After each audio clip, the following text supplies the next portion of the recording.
is happening in this country has never happened in Free India.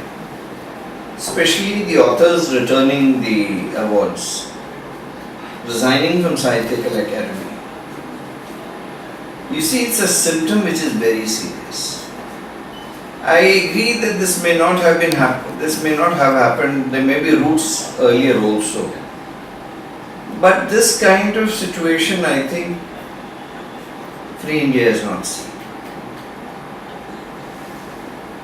This has happened essentially because of the silence of the NDA government. There are these fringe elements who are having a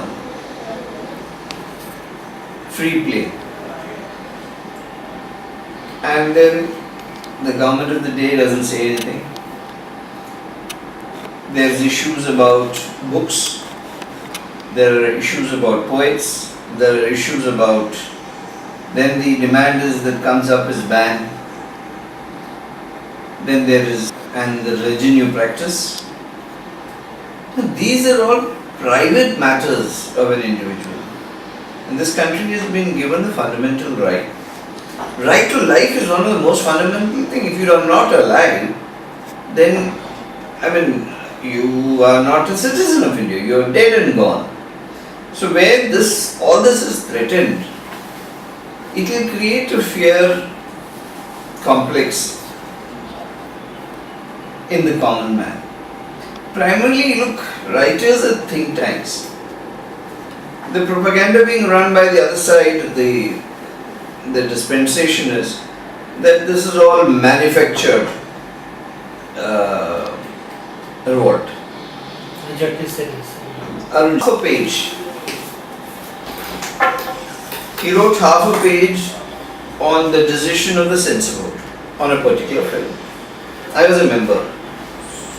Whereas we had done nothing except gone by the script of the film censor board rules. Nothing more. In fact, we had done much. We had just seen the creativity of the film and cleared it. Wherever there was factual errors, like the film tried to argue through a person on television saying that the election commission's failures regarding the EVM machine, that it can be tampered. We objected to that, saying, look, election commission will have a problem with this when you say EVM can be tampered. So that voice was removed, tampered business. That's all that was done. Honorable Finance Minister of this country wrote half a page saying they are following diktats and that they are under instruction. Nothing of that kind had happened. Not one line was changed except this EVM issue. He wrote half a page in Indian Express. He named me personally and said, we accepted his critical comments by the opposition. We don't call it manufactured revolt. Right to dissent and to hold your views is a fundamental thing. See, the entire country, north, south, east, west,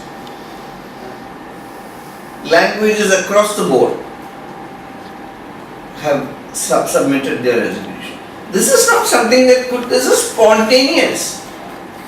They are giving us unnecessary credit. We can't do this. It's just impossible. Forget us. I think the Bharatiya Janata Party can't do this. So I think it's time that they remove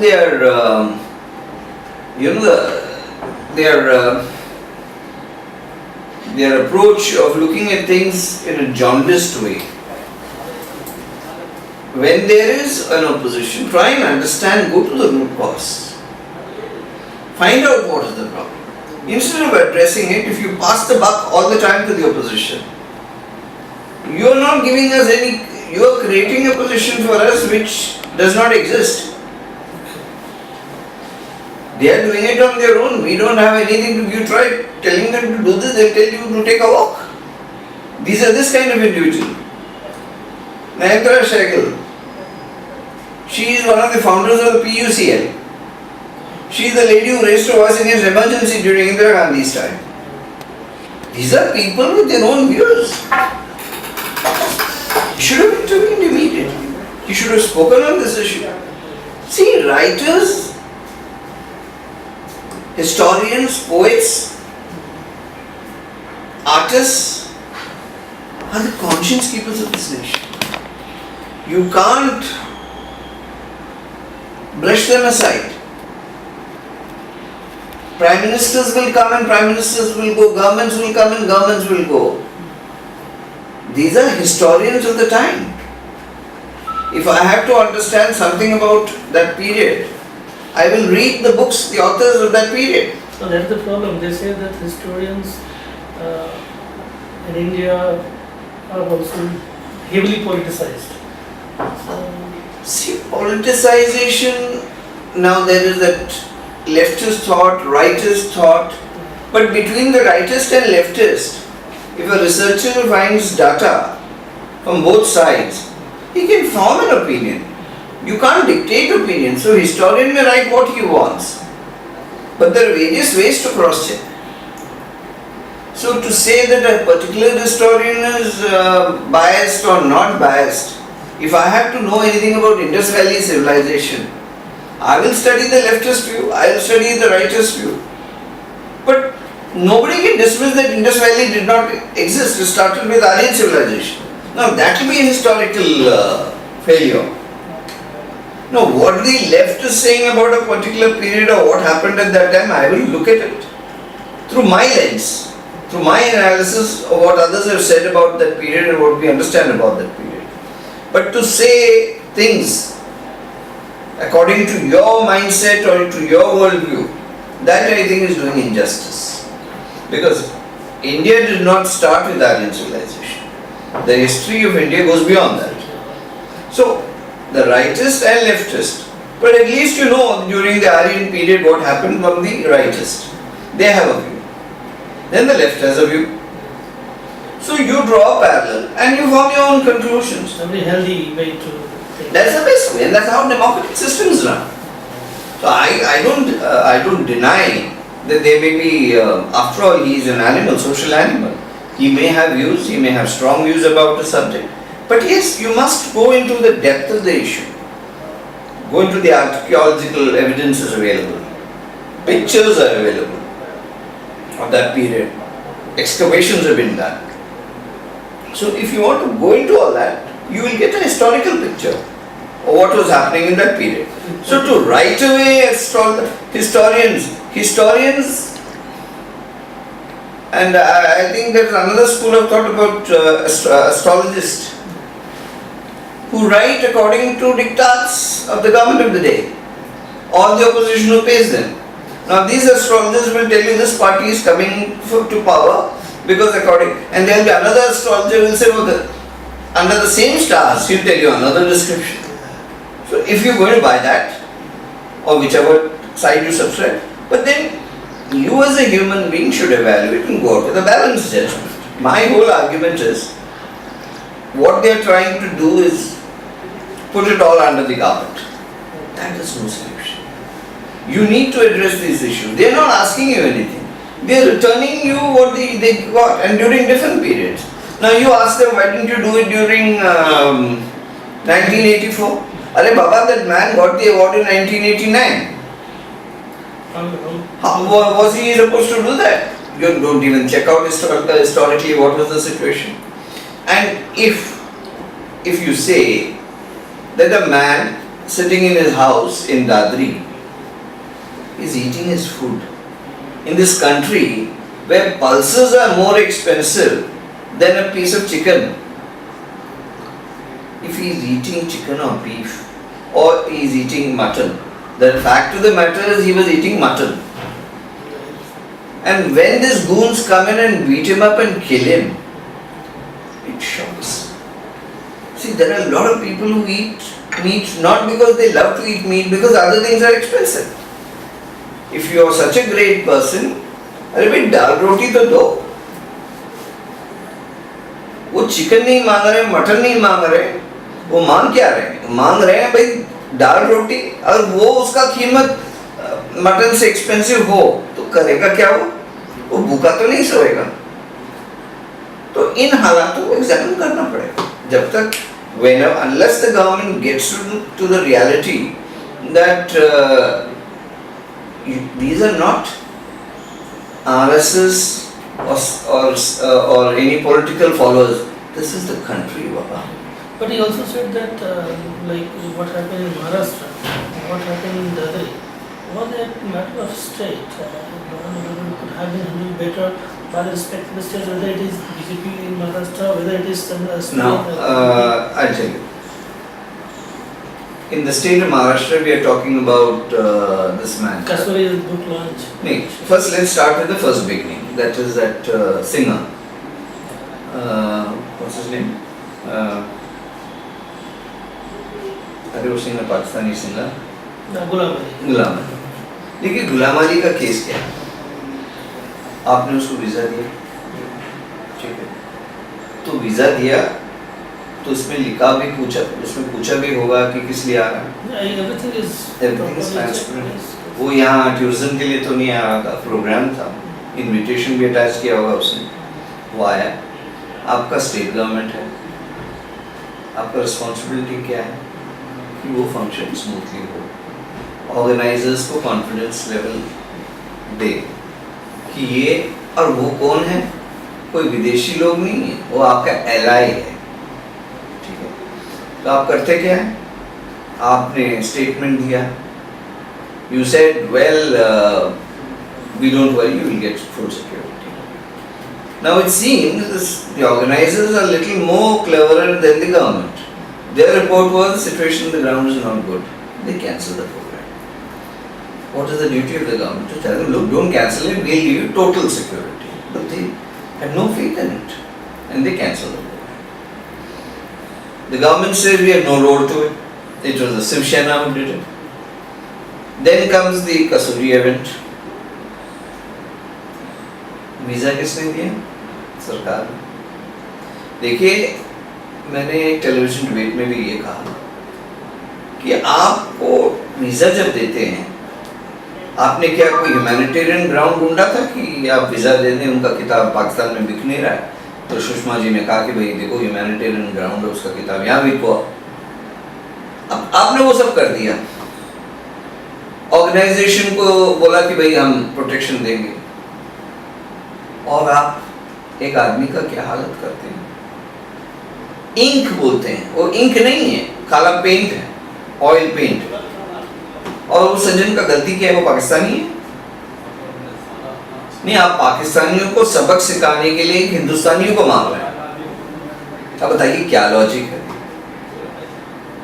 शक्ल आप उसका ऐसा हालत कर देते हो, public display में है, ठीक है, वो जाता है टेलीविजन पर दिखा रहा है शक्ल, और अगर वो ऑर्गेनाइजर्स भी इनके जैसे नासमझ था तो उनका भी हालत यही होता।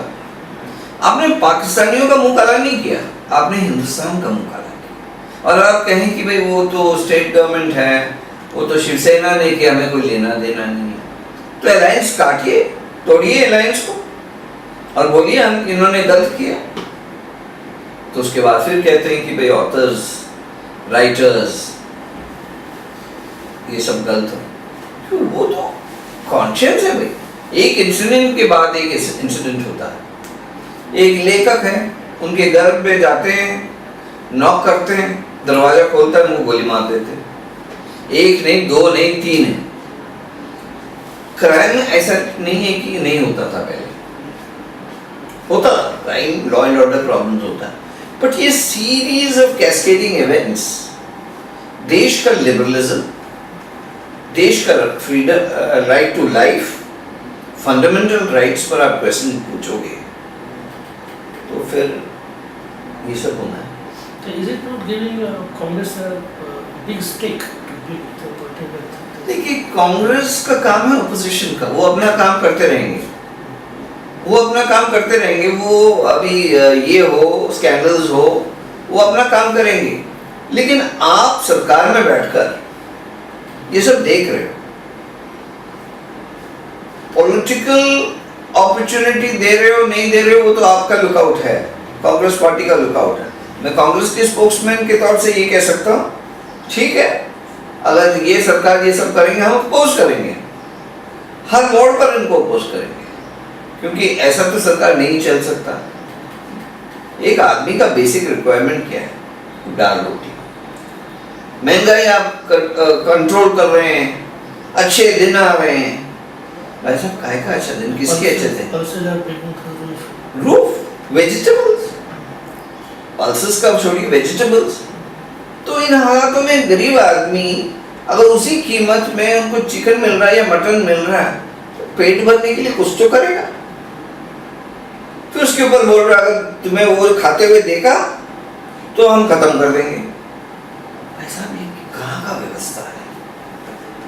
तो हम बस उसको प्रोजेक्ट करेंगे, जो भी ऐसा करते हैं हम उसके लिए लड़ेंगे, हम उनके खिलाफ लड़ेंगे। तो वो एक तो हमारा ओपोजिशन का रोल, तो देश का इमेज कहाँ जा रहा है? एक तरफ आप बोलते हो कि FDI investment, freedom of religion private matter है, आप किस में विश्वास करते हो वो आपका प्राइवेट इश्यू है। मुझे कोई हक नहीं बनता कि भाई आप मेरा ही भगवान में विश्वास करें, कि अगर वो कर रहे हैं तो आप गलत कर रहे हैं। प्लूरलिस्टिक सोसाइटी है। इंडिया का इतिहास इंडस वैली से शुरू हुआ है, आर्यंस आया है, उसके बाद बहुत ही इन्वेजन्स हुआ है, अलेक्जेंडर आया है, उसके बाद मुस्लिम्स आए हैं, और वो यही से भागा कुछ नहीं, इस कल्चर के साथ एसिमिलेट हो। और यही मैं कह सकता हूँ हिंदू कल्चर है, जो सबको साथ लेकर एसिमिलेट होने का ये, और उसी कल्चर को आप इंसल्ट करते हो, उसको हिंदू को हिंदुत्व देकर, वो जिसने दरवाजा सबके लिए खोला है, उन्होंने जिसने अपनाया है सब कुछ, अगर वहां प्रॉब्लम हो जाएगा तो देखिए जब तक पीस और ट्रैंक्विलिटी देश में नहीं है, डेवलपमेंट पर क्वेश्चन चिन्ह लगता है। Going back to this reservation issue,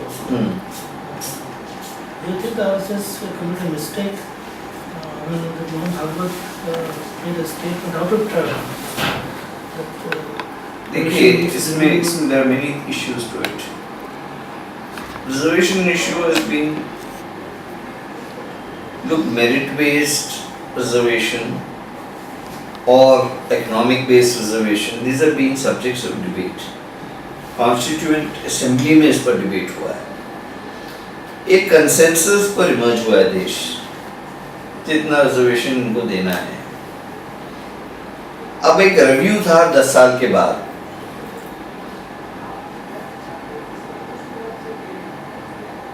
reservation issues का स्ट्रेंथ भी है,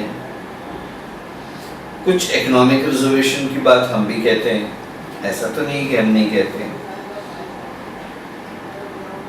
But when the RSS chief comes and speaks that it has to be reviewed,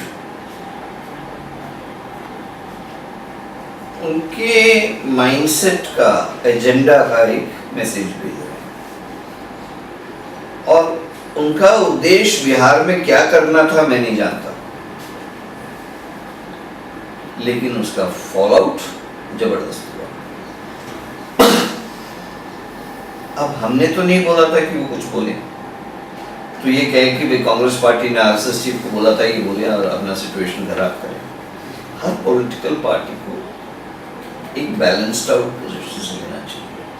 RSS एक सोशल ऑर्गेनाइजेशन है, कल्चरल ऑर्गेनाइजेशन, उसको अपना काम कल्चरल लेवल तक भी सीमित है।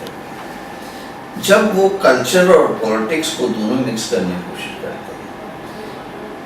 ठीक है, आप पॉलिटिकल पार्टी बनिए, आपको किसी ने रोका नहीं, आपके कॉन्स्टिट्यूशन पे अमेंड करिए, आप बोलिए कि भाई हम पॉलिटिकल पार्टी बनने चाहते हैं, करिए, मैंडेट सीख करिए, फ्री इंडिया है, फ्री देश है, आप कुछ भी कर सकते हैं, आप पॉलिटिकल पार्टी बनिए, आइए। बट वो नहीं करने के बाद आप बैक सीट ड्राइविंग कर भारतीय जनता पार्टी को इन्फ्लुएंस करते हो, आपका मैंडेट कुछ भी नहीं है आरएसएस का। मैंडेट तो बीजेपी को मिला था। तो फिर आप समझते हैं बैक सीट ड्राइविंग से आप गाड़ी चला सकते हैं, एक्सीडेंट तो स्वाभाविक है। इसमें दो बातें हैं, इकोनॉमिक रेवोल्यूशंस को पूरा करते हैं, कांग्रेस करती है। देखिए, हमने इस इशू पर बहुत चर्चा की है, इकोनॉमिक मेरिट ये सब चर्चे हुए हैं। इन चर्चों का एक कंसेंसस इमर्ज होना है, हमारा कहने से कुछ नहीं होता। जैसे ये नेशनल से ये आपका ये जो बिल है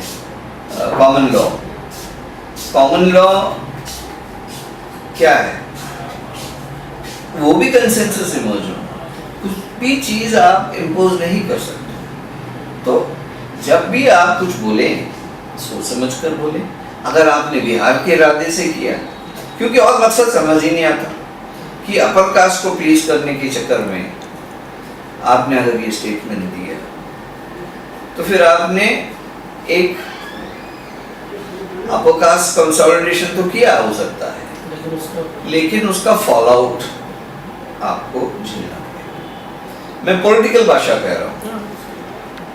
जहां तक इकोनॉमिक इश्यूज हैं रिजर्वेशन का, इट्स डिबेटेबल, कंसेंसस इमर्ज होना है कि भाई अच्छा। दूसरा है सुप्रीम कोर्ट का रूलिंग है 50% से ऊपर नहीं हो सकता। तो ये सब ध्यान में रखते हुए आरएसएस के नेता को बोलना चाहिए था, या तुरंत इमीडिएटली प्राइम मिनिस्टर को रिएक्ट करना चाहिए था कि भाई ये तो उनका अपना पर्सनल ओपिनियन है, लेकिन ये नहीं हुआ। मेरे ख्याल से 12 घंटा पहले वोटिंग का प्रधानमंत्री रिएक्ट करते, तो प्रधानमंत्री का छुट्टी भी इन हालातों में ये सच्चाई है। पटेल से जो रिविजन की डिमांड कर रहे हैं, वो एक बड़ा सीरियस एस्पेक्ट को कहते हैं कि जो डेवलपमेंट का मॉडल है वो इस तरह से इम्बैलेंस क्रिएट कर रहा है, chronic capital growth without employment, वो एक रिफ्लेक्ट कर रहा है। शायद कांग्रेस शायद वो उस तरह की वो उसको रिप्लेस कर रहे हैं। एक पटेल का मूवमेंट जो है, ग्राउंड रियलिटी क्या है? Patels are a very prosperous community और एक एनआरआई कम्युनिटी है। Ashish being taped. So एक प्रॉस्परस कम्युनिटी है, एनआरआई सेक्शन है।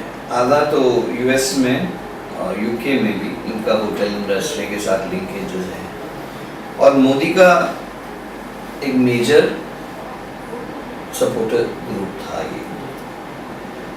अब जो डेवलपमेंट की बात मोदी जी कहते हैं उनके दौरान हुआ, उसमें अगर गलतियां हुआ और एम्प्लॉयमेंट जनरेशन नहीं हुआ, 2 करोड़ का एम्प्लॉयमेंट का बात किया था, 2 लाख भी ऑल इंडिया लेवल पर नहीं हो पाए।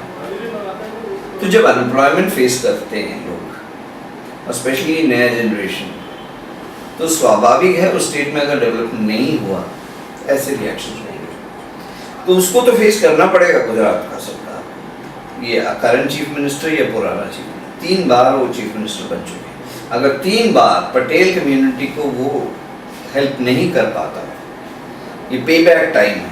वो कह रहे हैं जितना पैसे पटेल कम्युनिटी ने इन्वेस्ट किया मोदी जी के इलेक्शन में, वो पैसा वापस मांग रहे हैं, ये भी एक डिमांड है। तो ये तो जवाब मोदी जी को देना है, कांग्रेस पार्टी को भी।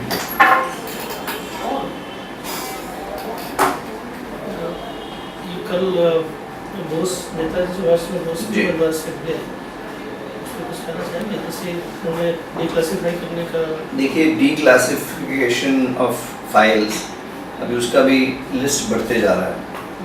भगत सिंह जी के फैमिली भी बोल रहे हैं कि हमारा फाइल डिक्लासिफाई करो।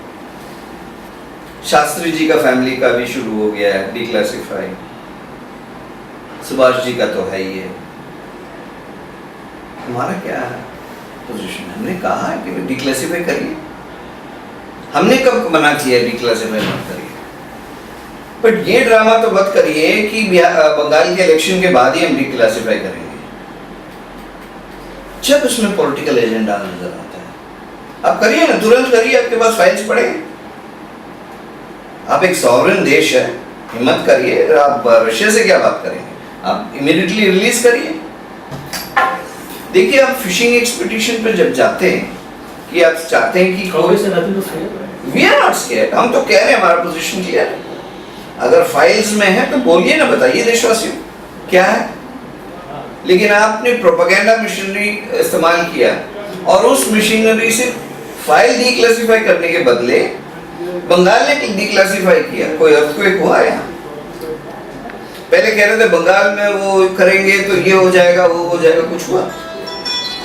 मेरे ख्याल से वहां तो कोई फर्क ही नहीं पड़ा। अब ये कौन से फाइल पर बैठे हैं? रिलीज करिए फाइल को। नहीं, रिलीज करने का इरादा ही नहीं है, ये प्योरली पॉलिटिकल एजेंडा है। उस फैमिली को मिसगाइड कर रहे हैं। उस डेट के बाद देखिए इस फैमिली के नाम और निशान नहीं मिलेगा, क्योंकि उसका काम खत्म। वो आगे बढ़कर चले जाएंगे और इश्यू निकालेंगे, फिर शास्त्री जी के फाइल पर लग जाएंगे। See, these are political gimmicks. अगर कुछ रीजन है तो आपको बोला है कि आप रिलीज करिए। हमारा पोजीशन तो साफ है इसमें। अरे करे तो करे ना भाई, जो करने वाले तो कर दिखा देते हैं। हम तो कहते कल रिलीज करिए। तो that is the thing. But ये जो पॉलिटिकल गिमिक्स जो करते हैं, ये our demand is do it today. आज रात को करेंगे, हम रेडी हैं। बट हम करेंगे भाई, हम देखिए, देशवासी देखिए, नेहरू बड़ा गल था। अरे नेशनल आइकॉन्स को बदनाम करने का कोई तरीका है कि उन्होंने ये करवाया, उन्होंने वो करवाया। फाइल देखा आपने? कुछ डिक्लासिफाई हुआ नहीं। तो उसके बाद ये कैंपेन चल रहा है, लगातार कैंपेन, कि इंदिरा जी ने ये कहा होगा, ये फाइल खुलेगा तो सब कुछ पता लग जाएगा, नेहरू बदनाम हो जाएंगे। अरे खोलो तो सही भाई। That's it. बिहार के बारे में कुछ इलेक्शन है, काफी हाई वोल्टेज देखिए, पहली बात, आप number of rallies attended by prime minister का इंडिकेशन देके तो आपको फैली गुड आइडिया होगा कि बीजेपी का क्या सोच है। दिल्ली में प्रधानमंत्री कितने कैंपेन रैलीज एड्रेस किया, सब कुछ मोदी जी के राउंड था, ठीक है। कितने रैलीज, देश का प्रधानमंत्री है जी। इलेक्शन मोड से भी हटिए ना, आप विदेश में भी जाकर इलेक्शन की बातें करते हैं। आप दुबई में जाकर आप केरल के इलेक्शन के एंगल से बात करते हैं। देखिए, when you are the prime minister of this country, you have to be a statesman. Election आता है जाता है, जीते हारे, पर आप विदेश में भी जाकर यही सब डायलॉग, यही सब स्क्रिप्ट, यही सब बॉडी लैंग्वेज रखकर आप बात करेंगे। आप समझते कि टीवी चैनल्स हैं आपका कंट्रोल में है, तो आप वहाँ से भाषण देकर इंडियन क्राउड को एड्रेस करोगे। लेकिन हिंदुस्तानी जो वोटर है, बड़े पढ़े लिखे नहीं होंगे, लेकिन बहुत अक्लमंद हैं। इनको आप एक टाइम तक बेवकूफ़ बना सकते हैं, उसके बाद प्रश्न चिन्ह लग जाता वैसा, तो पूछने लग जाते भैया क्या बात, क्या जुमले हैं ये सब। आप कहते हैं ये करूँगा, मैं वो करूँगा, मैं इतना पैसा दे रहा हूँ, वो इतना दे रहा हूँ। डेवलपमेंट एजेंडा, काहे का डेवलपमेंट की बात कर रहे हैं? 2 करोड़ नौकरियाँ आप प्रॉमिस करते हो और 2 लाख भी डिलीवर नहीं कर पाते हो। आप कहते हैं आपने अकाउंट खोला। भाई साहब, अकाउंट खोलना तो एक चीज़ होता है, 5 रुपये देकर आपको पोस्ट ऑफिस अकाउंट भी खुल जाता था पहले। अकाउंट खोलने के बाद उसमें डालने के लिए भी पैसा होना चाहिए। आपने गरीब आदमी से 30,000 करोड़ इकट्ठा किया, ठीक है, और उस पर इंटरेस्ट आप क्या देते हो? 4%।